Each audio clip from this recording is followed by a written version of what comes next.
Very good morning. Jai Shri Krishna Guru. Thank you for joining Shri Guru Charitra Satsang. A very happy Thursday to you. Happy Guruvar.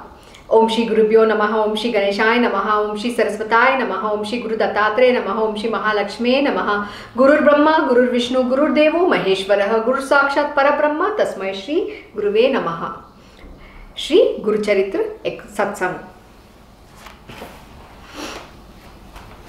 We will continue from the same chapter as yesterday, where we stopped, and that is chapter 30, which is Vairagyabodha.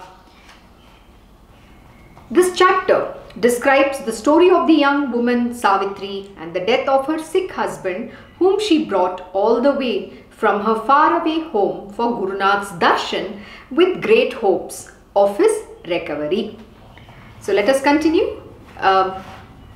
From where we stopped, that is when her husband died, how Savitri was talking bad about Guru Nath, where she believed her faith did not pay results because Guru Nath did not save her husband. But we also learned something very profound. We said, whoever visits the Guru Nath or their Guru with faith will have all his aspirations fulfilled and his grievances redressed, although the Guru Nath might put these people to much test during that process.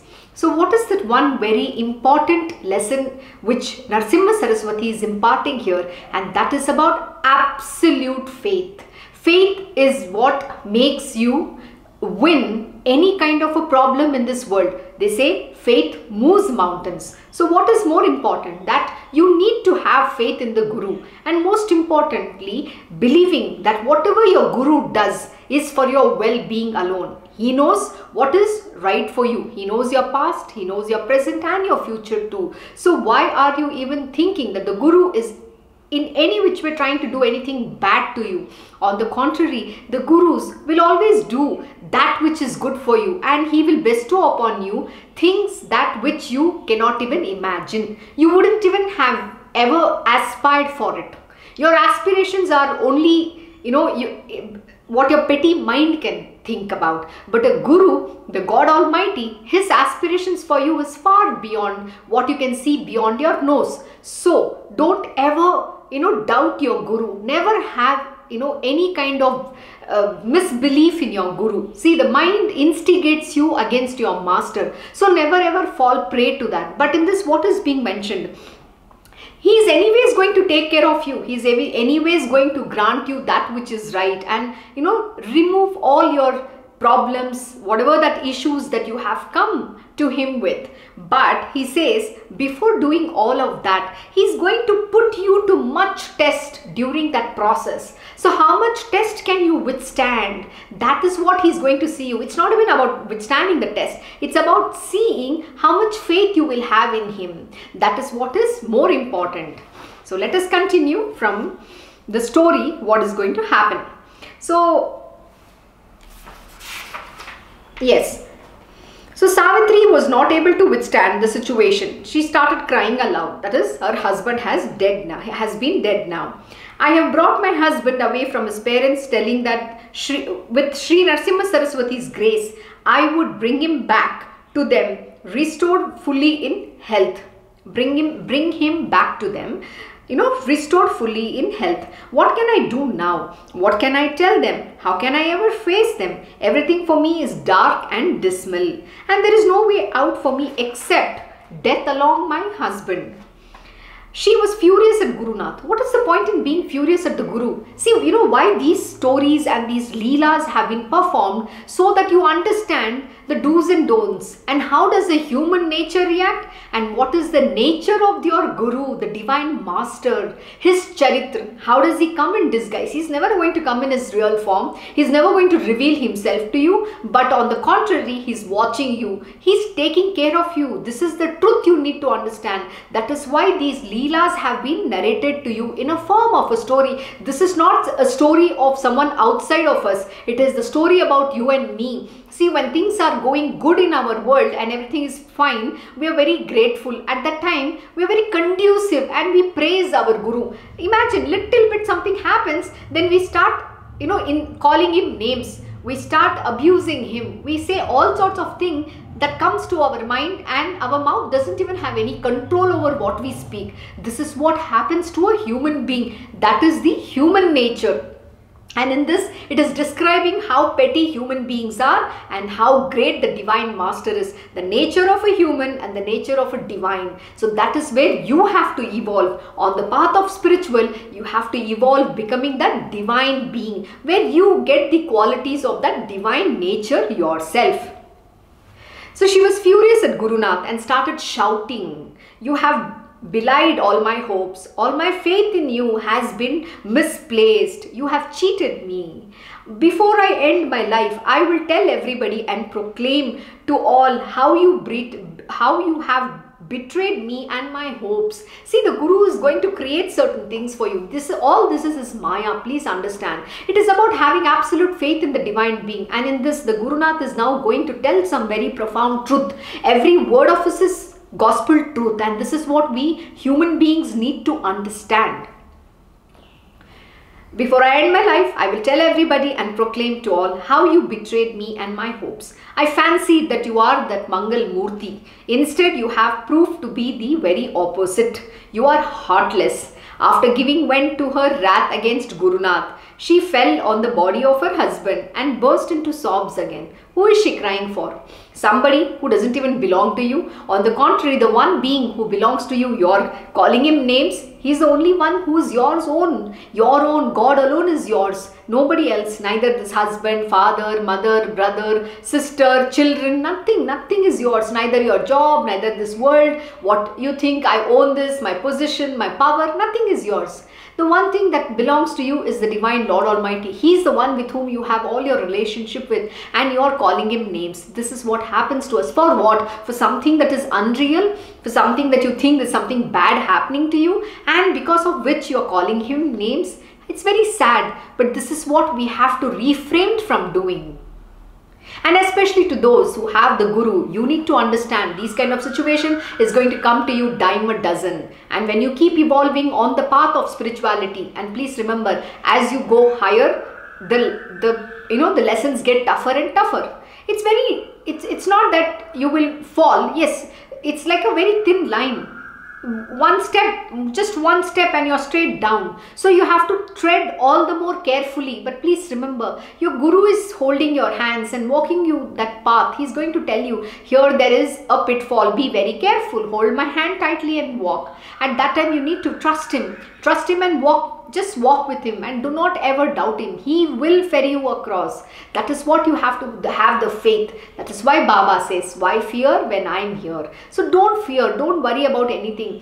Everything happens for the good alone. Who are we trying to fight for? For some material worldly bodily relations, just because they have given birth to you or you're married to them? How does it matter? See, we all come. Please remember, like in this, Guru Nath is going to mention that death is permanent. The day you are born, you have to be absolutely sure that you have to die someday. And so why are we, waiting? Why are we so much against death? What is it you want to live in this world with that person? What are you going to do? Tell me, lust and greed? Is that all it is? You want to have children from that husband of yours or the wife of yours and then get into more karmas? For what? And then you're ready to disown your Guru for some, for the foolish promises that you make to this material worldly people, thinking that, oh, my mother is going to die, my father is going to die, I have given a word, I have to fulfill. So what is the word, what is the promise you're going to do for your Guru who has saved your mother or father's, or here in this case, Savitri's husband's life, he's going to save. So what are you going to do for such a master? What is that you can do for him? No, there is nothing that you can, really, because, we think we are doing too many things for our Guru. We are serving him. Please remember, you are not doing any favor to your Guru. On the contrary, you are doing favor to yourself. Please remember, when we offer our service to the Divine Master, we are absolving, we are redeeming of all our sins. That is the only way to attain bhakti. Even in Baba's Poti, Sai Baba has mentioned, service unto the Guru and the Divine Lord Almighty, and having that devotion. It is seva and bhakti. two important aspects, and also doing your swadharma, that which your guru instructs you to do. And beyond that, what do we think? We are all doing a great favor to this guru. This is how our mind makes us believe, and that is the false misconception which is created by your mind, which you have to overcome. It is not about anybody else, it is about yourself. It is about this Savitri is each one of us. This story is about ourself. In this, it could be, in Savitri's case, it is her husband. In somebody else, in my case, it can be my old parents. In somebody else's case, it can be, their mother, father, whatever, their sickness, you name it, job, all this matters. They're all worldly attachments. And whatever we suffer, you need to understand, we are suffering because of our prarabdha karma. So why are we blaming the guru and the God? Has the guru and the God done anything to you? Absolutely not. On the contrary, the guru is a manifestation of the Parabrahma. He's actually come here to redeem you, to absolve you of all your karmas, and to help you evolve on that spiritual path. He's come to release you. Instead of feeling grateful, you're trying to be, insulting the guru and trying to call him names, which is not a done thing. Please remember, he is a selfless being. He's that Parabrahma himself. When the Parabrahma is in front of you, you can't do that. For what are you fighting for? For some mere mortal human being who has no value in your life? Just because they have given birth to you, just because you're married to them, you think they belong, they are the world? I'm sorry, on the contrary, the one who has given you the birth, who has saved you from all that, mire, the sufferings from the material worldly existence, you have to make him your world. Instead of that, what? He comes as a last priority. You know what? He is there only to solve your problems. You will go and create more karmas and come and put all at his feet. Don't ever touch his feet next time if you have that intention. And please make sure that you hold his feet with devotion, and not because you want to throw your garbage and gutter that you want to commit or going to be committing at his feet. Please remember this. He is not sitting here to take your garbage. And for you want to go in the gutters, please be my guest. Nobody's asking you to be here. This is the truth of what this Guru Charitra means. The Guru is ever compassionate, and we are ungrateful disciples, devotees and human beings who think that the Guru is against us, who is doing bad to us. This is how the world has been. Even I have gone through this lesson when I had not had this understanding, and that is because of our ignorance. What you need to understand, and that understanding is that you need to have absolute faith. Everybody's faith gets tested. Please remember that. And he sees, where do you stand in your life? Who is that one who comes number one in your life? Are you going to put your guru and God as number one, or are you going to hold onto the lotus feet of your husband and your wife? We need to see. People believe that the lotus feet of their husband and the wife is the most important thing. Yeah, please go in the gutters. Be my guest. Please go. Nobody is stopping you. You want to go in the gutters? You can be free to walk into that path. You know what? Till you don't get too tight slaps, you're not going to understand the truth about this world and who you have. And you're never going to value the one you have in your life. So, didn't you know how much I loved you? You were dearest to me. How can I live a moment without you? Yes, here Savitri is worshipping the lotus feet of her husband. That is what she's doing. Meanwhile, the people nearby, seeing the sad event, gathered around her and were trying to console her. At this juncture, Sri Guru Nath himself, in the guise of a tapasvi, with rudraksha malas around his neck and his whole body smeared with vibhuti and holding a trishula in his hand, appeared there. He also started comforting and consoling her. He told her, who can escape prarabdha karma? Who can escape the prarabdha karma? Nobody can. And who is responsible for the prarabdha karma? You, your own self, in your previous births of yours. Isn't that what Narasimha Saraswati taught through the previous 2 chapters, where that Matanga, where what was his previous birth? Why was he born as from the womb of a Chandala? Why did he gave birth to such a, from such a family? Why? Because of his sins. And please know that next time if you open your big mouth and try to question God, no, please remember,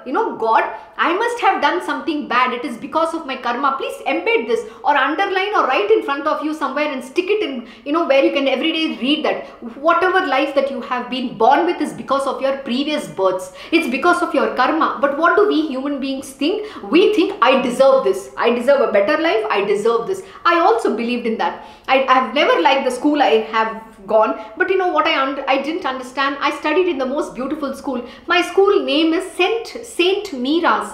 I never knew there was some association. At that time, of course, nobody gave me an understanding. I just know Saint Mira's. I didn't know who is Mirabai.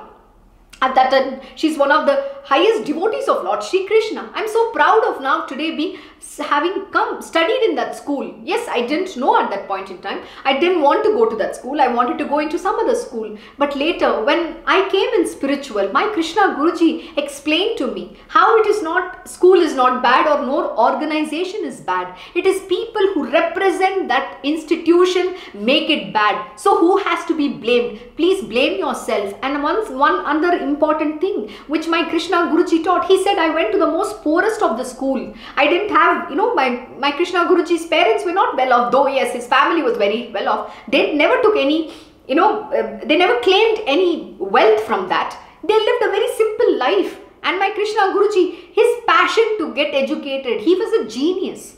He had, even at 8 years of age, he had literally finished the entire library. That is the grace, that is who he is. Even as that body, he had that passion to study, that knowledge. It was his nature. He made an effort to study. So he said, is it the school bad or the teacher that is bad or somebody didn't do something? It is about you have not educated yourself. You have not put in your effort. Why are we blaming the whole world? And then he taught me this, you need to understand the school you come from. Isn't it that I didn't even know that I will be in spiritual, I will be in love with Lord Shri Krishna. I didn't know. To me, all I had known of Lord Shri Krishna is that, Mahabharata. Because we as children, we were taught those stories. And we had watched this, serial on Mahabharata in the television. So we would all be very excited and waiting. And Krishna was always a charm, The moment, every Sunday, we used to morning, 10 to 11 in that time we didn't have this cable and so many different channels.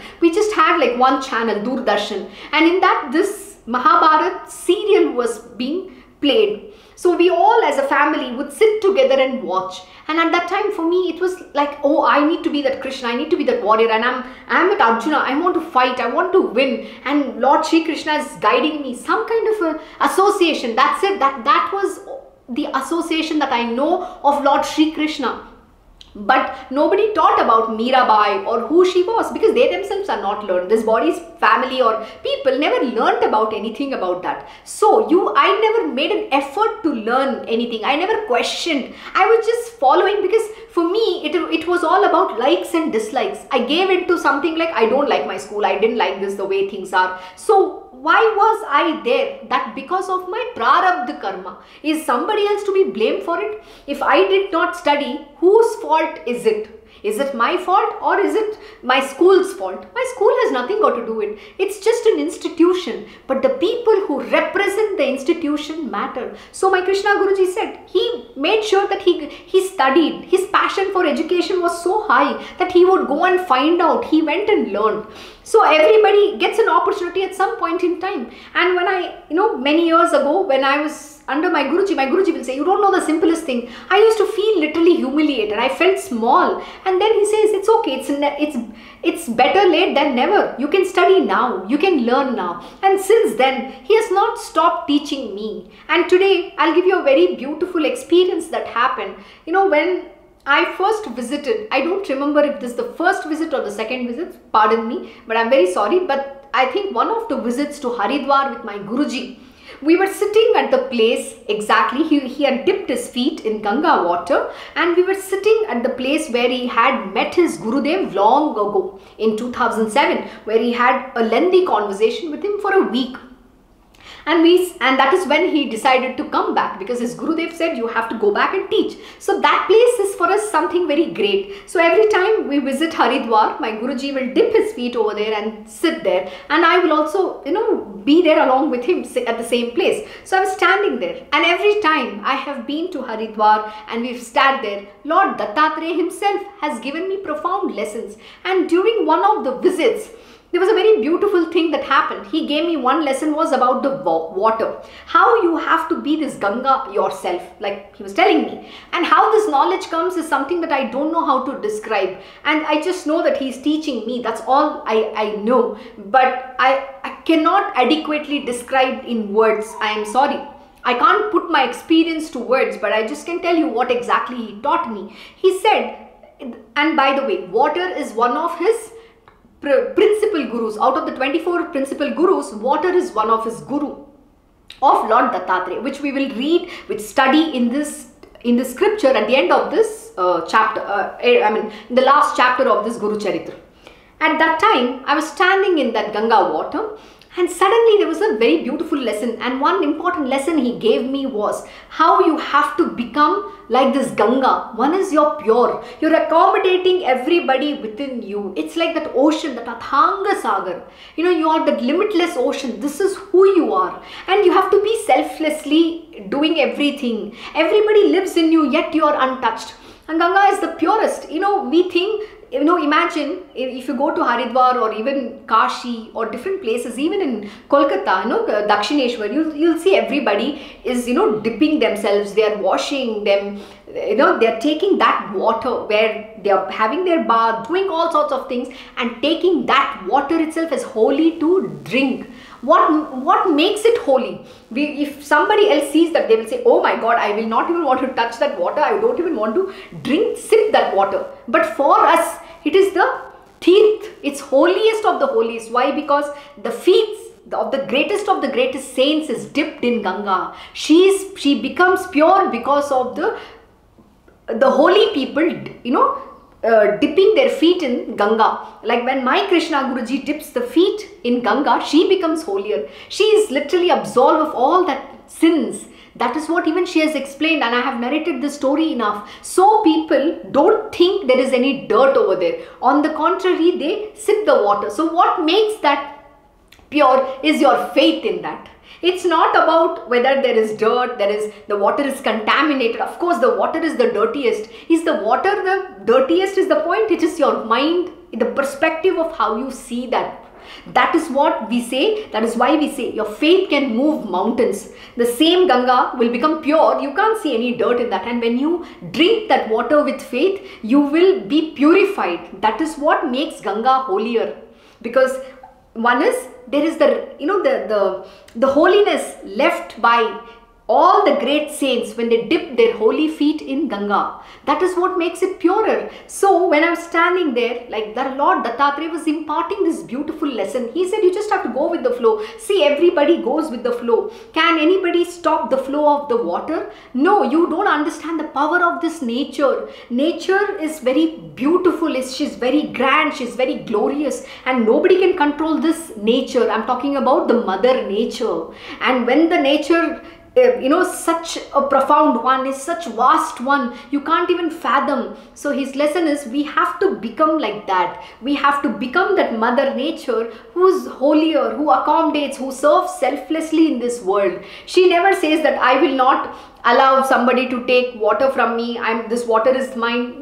She doesn't say that this is mine. On the contrary, she gives and gives and gives and accommodates everybody. All kinds of people, everyone coexist at the same time. This was the profound truth which Lord Dattatreya, right at that moment, standing in the Ganga water, I received this knowledge. And the second time when I stood there, it was very interesting. That I was telling my Krishna Guruji, right, I've not got educated, I have not studied enough, I feel very ashamed. So, and just to remove that doubt in me, while I was standing, the different things, people put all sorts of things in that Ganga water.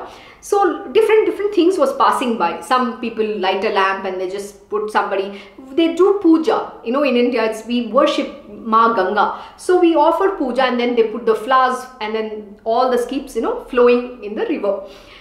And then when I was standing, there was one book. That book just passed by. It touched my leg and it passed by. I was like, oh my God, that's a book. And it didn't stop, it literally flew, it flowed along with the current of the water. The force was quite hard. Even before I tried to stop it, it just went away. And then came something very interesting. There was a newspaper. And that newspaper came and stood right, it touched my feet, and it literally stopped there and it didn't go ahead. Then my Guruji was telling, take that newspaper. And then I took it and kept it with me. And then I said, what does it mean? I know Lord Dattatreya is giving me some lesson. What is he saying? And at that time, I sat next to him. And then he said, look, you have an issue. You believe that you have not studied enough. You have not got enough knowledge because you already believe that your school is bad. You didn't want to get educated over there. You've never made an attempt to understand the world in the right perspective, in the way it needs to be understood. And I had my own imaginations, or my understanding was only limited to what my mind had believed, what my mind had shown me, which is wrong, because it is all about my mind's concoction. So which is wrong. My mind also has never understood the way life had to be understood. And at the time, what happened? So when this paper came, my Krishna Guruji was saying, so this what the lesson here Lord Dattatreya is giving you is that it is not about the bookish knowledge. That is not what you need to learn. It's not about the degrees. You need to understand the world. The newspaper contains the knowledge about the entire world, what is happening in the world. He said that is the knowledge you need to have. And it was so profound in the way how the divine beings give you that experience, and literally started crying over there. And then he said, this is where the truth, and around him, there were few people who came and sat at that time. And one person was like a holy man in disguise. I was sitting next to Guruji. I was crying in devotion. And that person came and said, oh, why are you crying? Are you crying because something has happened to you? Whatever, he was trying to comfort me. But that fellow was a crook. All he had come there is because he wanted money. And the moment I refused to give money, he started calling names to my Guruji and myself. And then there was an old lady and a small child. She had her grandson. And they were just talking. They said, can you buy? She was selling the lamps and the flour for people to offer to Ganga. That was her livelihood. And she came and said, do you want this? And then people also sell the milk a little bit. They pour the milk and they worship Ganga. So we said, no, we don't want to contaminate Ganga because people have already contaminated her enough. So we said, no, we don't want. We refused. And at that time, she just started having a conversation saying how today, she was taking care of her grandson. He didn't have a school. They're very poor people. And then suddenly I saw her. Her grandson said, grandmother, can you please give me water? She immediately, gave the grandchild the bottle, and he went and dipped right from the Ganga water and started drinking. I said, and we both watched. I said, oh my God, this is freedom. Can we ever do that? If we drink, we would have diarrhea or something. Why? Because it's a contamination in the mind, not the water. It is about thinking, oh, there's so much dirt in that. That dirt is already, it's in the mind. The mind has already caused the dirt. And if you drink that water, then you are definitely going to go to the hospital. But this child drank. Nothing happens. They're used to. Their immune system, because it's the mind that you have to overcome. There is nothing in the world. This was the truth that I learned. And at that time, my Guruji just said, offer her something. We gave her something because we didn't want to buy. She was nice. And then my Guruji said, and the most important lesson which Lord Dattatreya imparted is, you will also have to uplift people like them. And that is the lesson I took from there, and we went. It was a most profound experience. So the subtle way of how the divine beings give you that knowledge, the lessons and experience are indescribable. And you have to be ready to, receive that experience, understand what is being taught to you, and then you have to apply in your world. These are all the, precious gems, the profound truth about life. So that was one of my ways of, how did I overcame that believing that I didn't have a knowledge. I was so attached. So it is not the school that is bad. Again, coming back to the point, what I was trying to tell you here is that it is not the school, it is not the organization, it is not anything that is bad. It is about how you look at it. So we don't have to get attached to anybody. The attachment here is that One is most important, you don't have to get attached with anybody. Whatever that you're suffering in this world is because of your prarabdha karma. The whole point of the discussion was here about the prarabdha karma. What school you go, which family you are born, why you have to go through certain sufferings, whether you have money, you don't have money, all that is only because of your prarabdha karma, and nobody can escape prarabdha karma, which means nobody can escape the prarabdha karma. But what do we think? Oh, we think my life is miserable, we did this, we did that. Please remember, it is all the past sins that you have performed why you are repaying in this life of yours. So accept it very graciously and don't try to fight. Don't try to fight, and please don't create more karmas in this life just because you're given into you're smitten by the maya of the love for your mother, father, brother, I don't know, whoever you believe is yours, that you're born with, you're associated with, and the more you get into them, the more you give into them, the more diluted, more karmas you're going to perform. And don't ever bring that karma to your guru to suffer, and then don't touch his feet also. This is what I will tell you, because he's not your cleaning machine or cleansing thing that you, even after knowing, even after getting the knowledge, you want to go, commit that karma. Then there is no point in you being in the spiritual. You can get out. This is the truth about life. We all think that the guru is sitting here to take our garbage. He's not here to take our garbage. Yes, the gurus suffer, but you need to be, at least that much. You need to be that much devoted, and you need to be serving your master and listening to him, not committing more karmas. And when he says don't do it, please don't do it. And you go against him and do, and then you expect him to suffer. That is not right. This is what you need to understand. And please don't blame your guru. Your guru is not some villain in your life. On the contrary, he's the only one who is your best friend in this entire universe. There is no parents for you, no brother, sister. Everybody is selfish in their own way. This is the truth about the material worldly existence. Please remember, this is the Param Satya. And if you don't understand that, then you can go live happily in the world of Maya and be attached to this material worldly father, mother, brother, sister, husband, wife. Please be attached to that. At this juncture, Sri Guru Nath himself, in the guise of a tapasvi with rudraksha malas around his neck and his whole body smeared with vibhuti and holding a trishula in his hand, appeared there. He also started comforting and consoling her. He told her, who can escape prarabdha karma? Death is inevitable for whoever is born. Some die early and some die later. This is the truth. Why do we celebrate birthdays? Have you ever understood? Why is birthday so important? Because the reason you are celebrating the birthday is that you survived one more year of life, that you are still alive. That is the only reason why you celebrate your birthday. And then we count how many years we are going to live. And once you will die, then people celebrate. Your children will celebrate your death anniversary. That, okay, you have died and it's been such a long time that you have died. Does it really matter? This body, what use is this body? If it doesn't serve the purpose of the divine Lord Almighty, and if you're not going towards the path of spirituality or God realization, then this body has no use. The only purpose, the two important purpose of this human birth, one is for God realization, and second is to serve the purpose of being born as a human being. That is the only reason why you have this body, and we don't even care about it. So, death is inevitable for whoever is born. Some die early and some die later. But none can escape death. What a delusion is life. Of course, this life is delusion. How deluding are all family relationships. Oh my God. You go listen to my Krishna Guruji's Bhagavad-Gita satsang in Krishna Knows. In fact, Lord Shri Krishna is saying the same thing. Every scripture has been, it's been mentioning the same thing. They are saying the same thing. There is nothing else they are saying. And still, what is that we are trying to do? We are going and doing the same thing which we are not supposed to do. And on the contrary, people will have the audacity to say, of course, yes, I have to do it. Oh really? Please go get 2 tight slaps from the Maya, and then only you will understand what it means to be deluded. But no one can escape death. What a delusion is life. How deluding are all family relationships. Wife husband, father and children. Please be attached.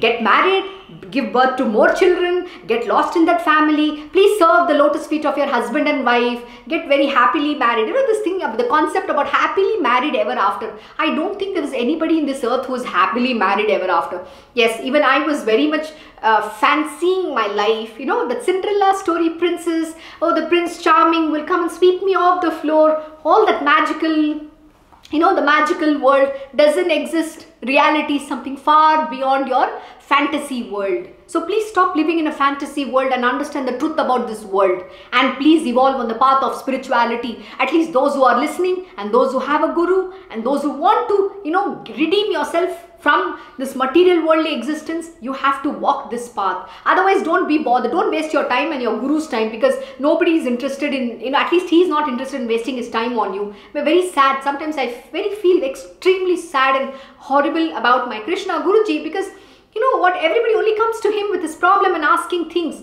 but nobody cares about the real spirituality. Nobody cares about Guruji. How do we evolve? What can I do? How can we learn? What is that God all about? No, that is not there. They're all here very busy, you know, earning money. We want money. We want a good life. Yes, please remember, you know, you're the devotee and the disciple of the divine Lord Almighty. He takes care of his devotees. And in Bhagavad-Gita, Lord Shri Krishna has very nicely said, there will be nothing short, or there will be no short of anything in the house, in the home of my devotees.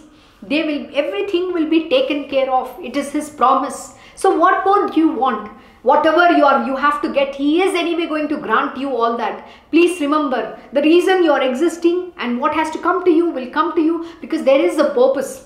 And don't think that it is for I, me, myself. Wealth is to establish dharma. There is a reason why you are being given certain things. The future is never unknown to you, but you are only supposed to perform, being the best instrument in the hands of the divine Lord Almighty.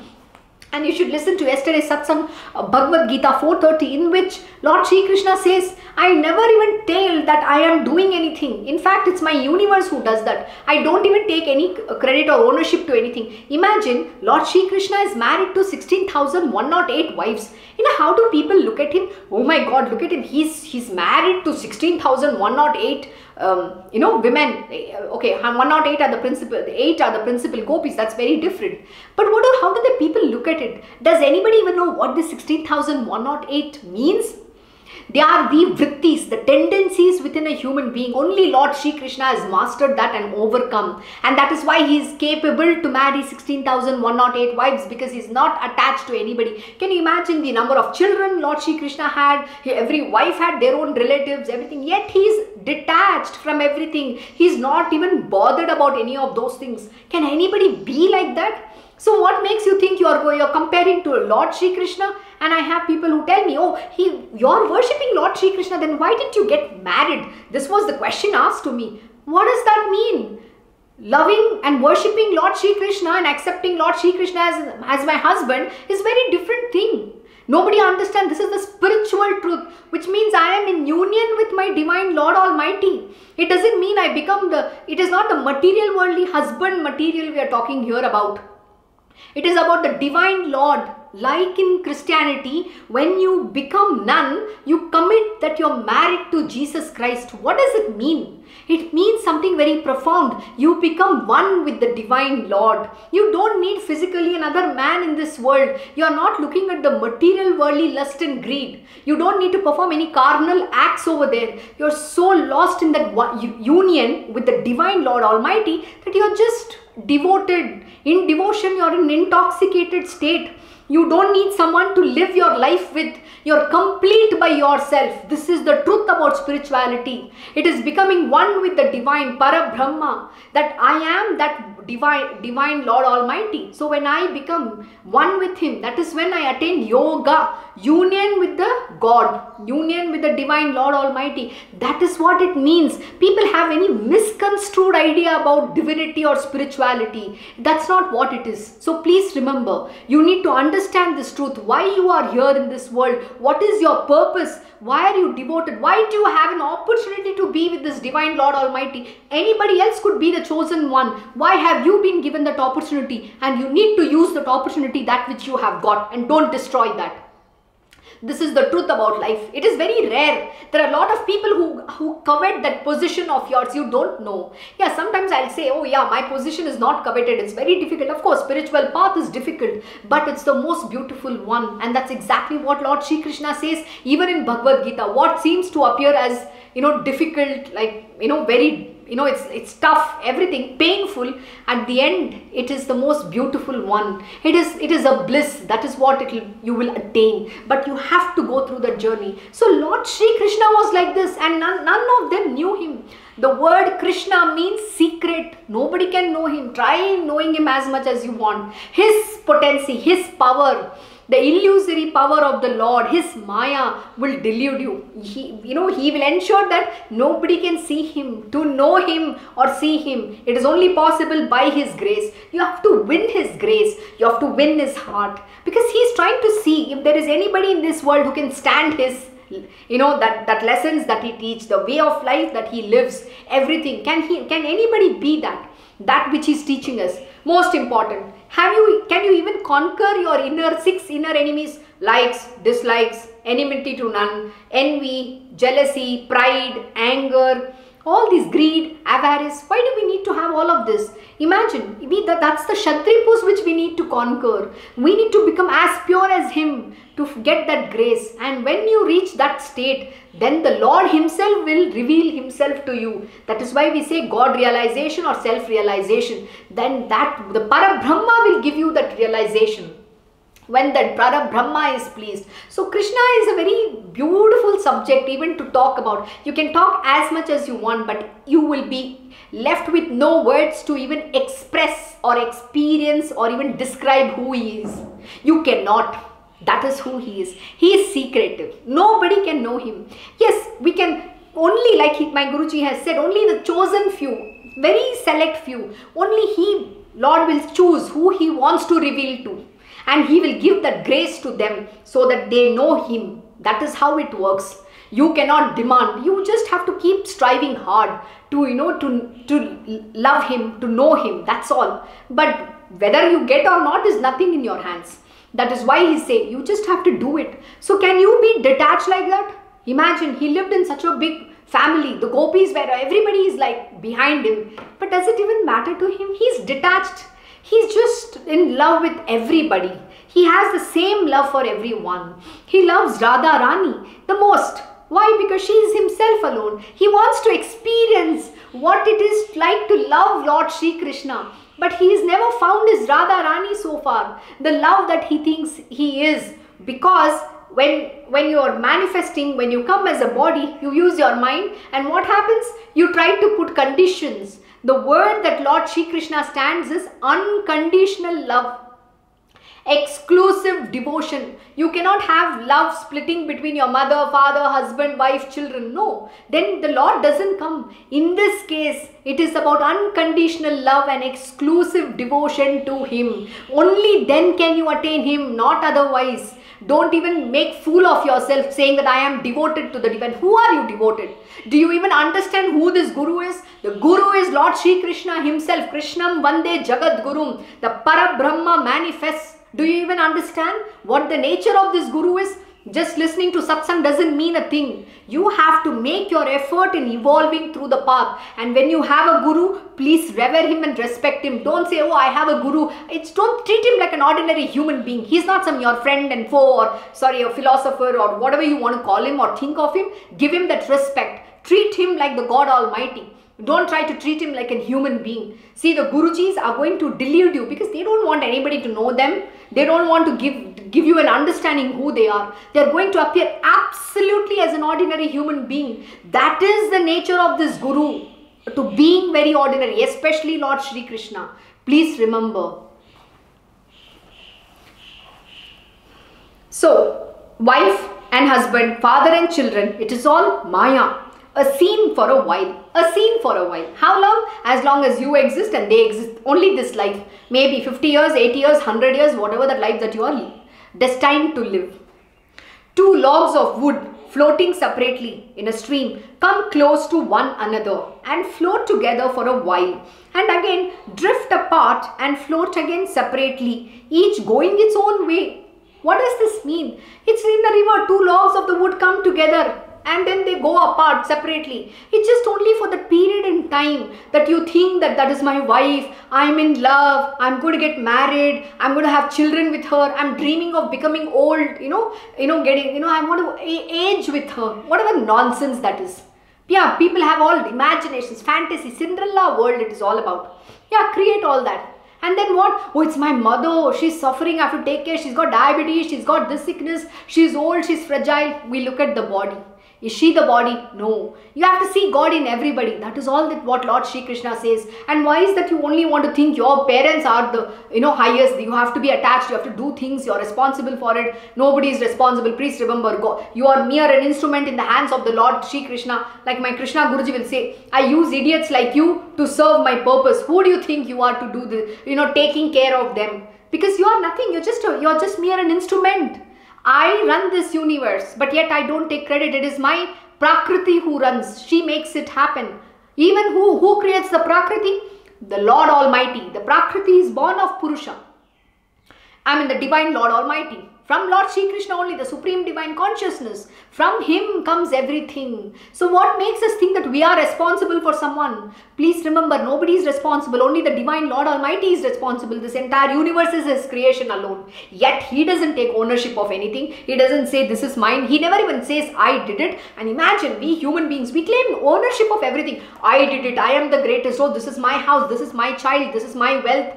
Oh, even have you seen nations fighting over a piece of land? This is my country. Oh, this is my, people are trying to occupy, some other lands. Why do we need it? What is the point? What is that you're going to get? Imagine, my Krishna Guruji taught a very beautiful lesson yesterday. You have to go listen to his satsang from Bhagavad-Gita. He says, nobody can stay in that position for too long. The moment your ego rises, your mind comes in, you become arrogant. Please remember, your downfall is sure. He's already programmed. What is that he's asking? The mark of being the greatest, like Lord Shri Krishna, who doesn't take ownership of anything, yet he does everything selflessly. Selfless is the word. What he teaches in Bhagavad-Gita is nishkama karma. There is nothing to be taking ownership about. That is when you are just here to serve the purpose of the Lord. And please remember, all this is nothing but Leela. It is His divine play.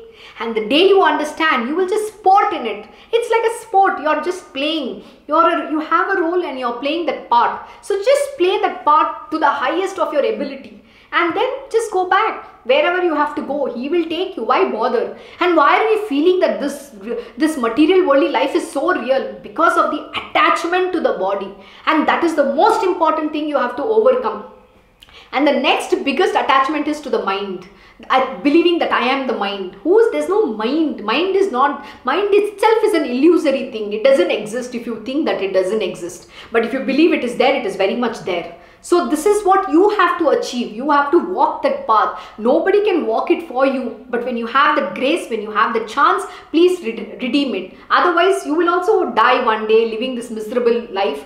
And then what's you're granting yourself many more lives, rebirths, coming back again and again and again. What use is it if you can't attain God realization? And doesn't mean that in the next many births you're going to be born as a human being. You might be born as a cockroach, a bird, I don't know what all you can be born as, depending on your karmas that you commit. So why commit such karmas and why take such births? Can we not redeem? That is what it's all about. The reason of being in spirituality is this. The reason of having this human birth is this. Baba's Poti, there is a chapter 8 in which what is the purpose of this human birth? Baba has very beautifully explained. Go read, go listen to my satsang or go read the Charitra yourself. You will understand. Even if you understand one word of that, you will redeem your life.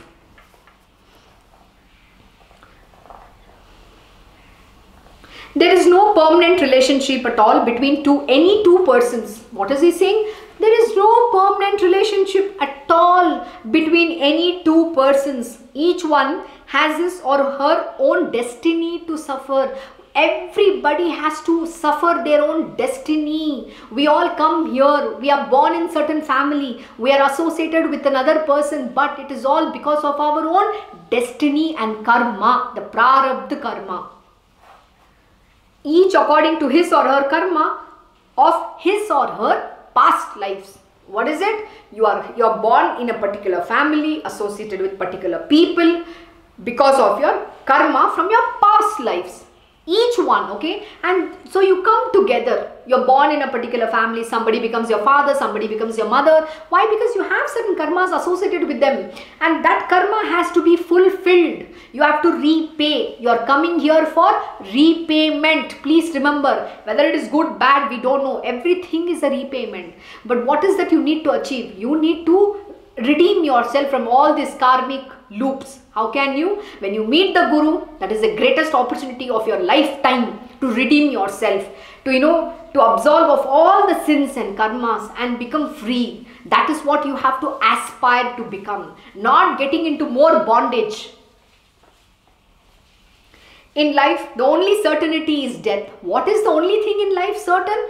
Death alone is certain. So what is that man trying to think about that I possess? There are some idiots in this world. I'm sorry to say that, because yes, I come across people even at an old age, they don't want to go give out the responsibility. They want to hold to their possession, thinking that I saved this, it's mine, it's mine. Go die with it. No, who's asking you to keep it? Take all that possession that you think is yours and go die with that. Nobody's asking you. You don't even want to enjoy, you don't even want to give it away and become free. And then you want to hold it. Hold it for what? I don't understand. I've seen such miserable people in this world. I don't understand why are they holding on to their properties, believing that there is something tomorrow, and then what? You will then create a challenge, problem between the siblings in the family.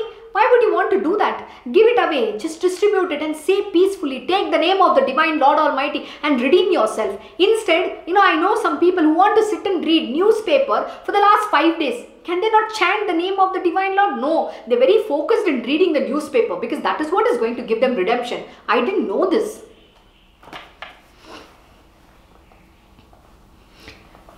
In life, the only certainty is death, and of what avail is bemoaning the inevitable and inescapable? What is that? Why are you even crying for something that is inevitable? Everybody has to die. Everybody has to die. This is the truth. The word itself has that meaning. So what are we trying to extend our life for? Why are we thinking we shouldn't die? Like Narasimha Saraswati is explaining, some die early, some die late, but everybody has to die. Death is the only certainty when you're already born. Why are we then holding to our life, thinking that I want to live? What is this moha of living? We have to accept things as they come and reconcile ourselves to the inevitable. We have to accept things as they come and reconcile and move on in life as they come. Yet at the same time, we should not forget the higher purpose of life. I think I've already explained this. I don't know how many more times I should explain. Yet at the same time, we should not forget the higher purpose of this life.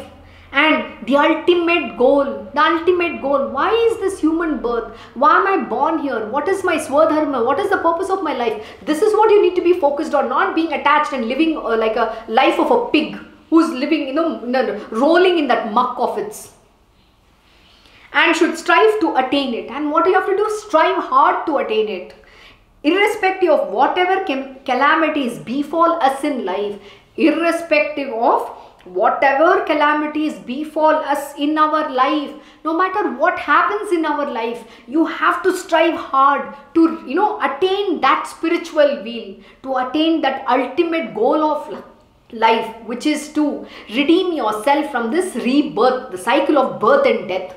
Get out of that. That is what you have to strive hard. When you have the divine grace, when you have that master with you, when you have met him, walk the path. It's better late than never.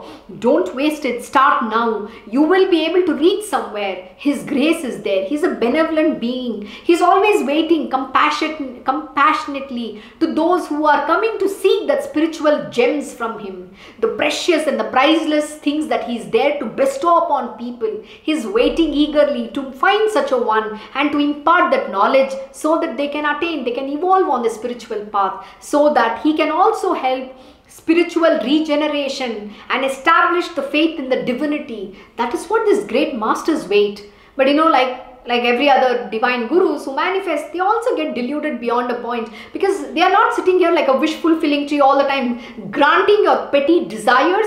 But they are done, and then they'll say, okay, fine, my job is over now. I want to walk out. I'm not interested in teaching anybody, because nobody is interested in learning. This is what happens, because we human beings are a dog's tail, like a human, like you say, kutte ka dum, which doesn't want to straighten at all. Guru Nath's presence and especially his words soothed her heart a little. A sense of reconciliation to her fate and preparedness to face the event with courage came upon her. So finally, when the Guru Nath explained to her, she understood the truth, what is he saying, and she accepted it, and she said, okay, now I want to do Sahagamana, which means she wants to die along with her husband. This is one of the stupid rituals which was followed back in time. I don't know, whatever time, some centuries ago, people too did follow this. They say sati, taking sati. It's believed when your husband dies, you also die along with him. That's very cruel, but I don't know. There must be a reason why somebody followed it. I don't have an understanding why they followed, where did it come from existence, but this was one of the ways how in olden times a married woman, if her husband dies, she will also die. She'll burn herself on the pyre of her husband. That was followed, but I'm not going to go into that subject deeply, but yes, this was very brutal, but it was done. But I can ask my Krishna Guruji an understanding, why was this followed and how did it come about, something to get an understanding about, because we should understand why and wherefore. Still we don't question, we live like we live in our cocooned world. We have to expand the knowledge. We need to understand life. That is when you can evolve. That is when you can understand the futility of this material worldly existence. And then you will walk the path which is, laid down for you by the Divine Lord Almighty. So, a sense of reconciliation to her fate and preparedness to face the event with courage came upon her.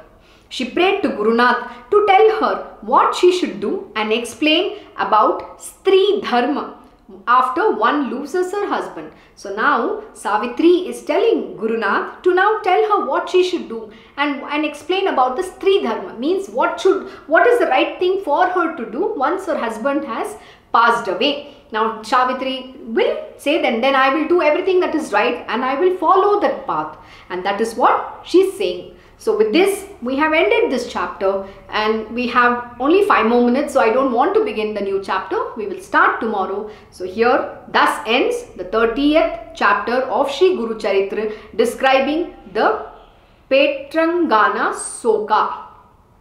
Glory to the all-merciful, the omnipresent and the ever-responsive Guru Nath. So once again, thank you for joining Sri Guru Charitra Satsang. Wishing you all a very happy Thursday and see you all tomorrow at the same time. Om Shri Mahaganapate Namaha. Om Shri Gurudev Datta. Om Shri Sachidananda Sadguru Sainath Maharaj Ki Jai. Om Namo Bhagavate Vasudevaya. Digambara Digambara Shripad Vallabha Digambara. Om Shri Krishna Guru Natha Natha Shri Guruve Namaha. Om Devi Durgaya Namaha. Om Shri Krishna Arpanam Namastu. Krishnam Vande Jagat Gurum.